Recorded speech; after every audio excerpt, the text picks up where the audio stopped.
Hi guys, welcome to the vlog. Once again, advice for today's God directions of you. Bakit po?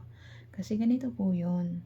Kapag ang Diyos napifeel mo, dinedire ka niya sa tamang direksyon, ay napaka-bless mo. Wow! Kapag naramdaman mo po yan na lahat ng mga decision mo tumatama, lahat ng pagpapasya mo, pagpaplano mo, pagbibusiness mo ay lumalago, at lahat ng nakakuha mong mga ah, opportunity ay nagiging nakukuha mo ng tama, ay tiyak na tiyak, ibig sabihin nadadirect ka niya, ibig sabihin napupunta ka sa matuwid na landas. Kasi pinapakita mo lang pagiging madasalin at makadiyos mo at palasamba mong tao. Kasi kapag ang Diyos nakikita niya na hindi ka tumitigil sa kanyang pagsamba, pananalig, pananampalataya, at nagkakaroon ka ng Diyos Ama sa iyong pagkatao, lahat ng plano mo pinapasa Diyos mo lahat sa ating Diyos Ama. Umihiling ka at nananalig ka sa Kanya na lahat ng mga gusto mo at pinaplano mo sa buhay ay matupad. Nagiging mabuti kang tao, nagiging mapagmahal ka sa magulang mo, sa kapwa-tao mo, at meron kang respeto.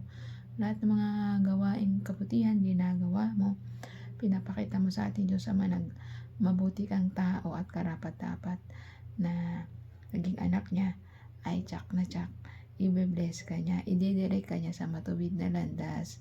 Ganun po yun. Kaya ikaw, maging mabuti ka ng tao.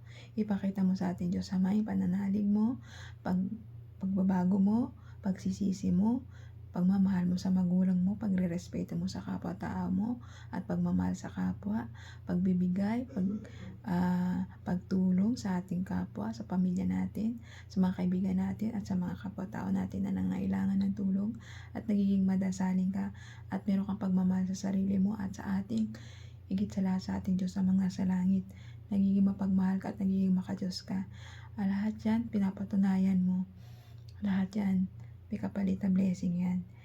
Lahat yan, may kapalit na alam mo na payapang isip, kalooban, peace of mind. At malalayo ka sa naman tukso na ibibigay sa'yo ng demonyo.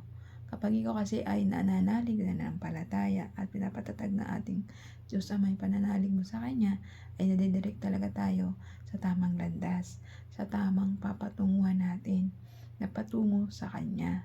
Basta gawin mo lang yung pinapagawa niya sa'yo, yung pagiging mabuting tao, paggawa ng mabubuting gawa dito sa ibabaw ng mundo, at pagmamahal sa ating magulang, kapwa, at sa ating sarili, at sa ating Diyos. Lahat yan kapag ginagawa po natin yan, nadidirect po tayo ng papunta sa ating Diyos Amang nasa langit. Kasi bakit? Ginagabayan ka niya kasi minamahal mo siya at minamahal ka rin niya. Kapag minamahal natin ang Diyos Ama nasa langit, hindi tayo nagawa ng anumang masama dito sa ibabaw ng lupa, ay tsak na tsak maliligtas tayo, ang kaluluwa natin. Kasi nagiging mabuti kang tao at nagiging makadiyos ka, at lagi kang nananalig sa ating Diyos Amang makapangyarihan sa lahat, ang ating nag-iisang Diyos Amang nasa langit na makapangyarihan, wala ng iba. At hanggang dito na ang ating advice. Ingat po tayong lahat, and God bless.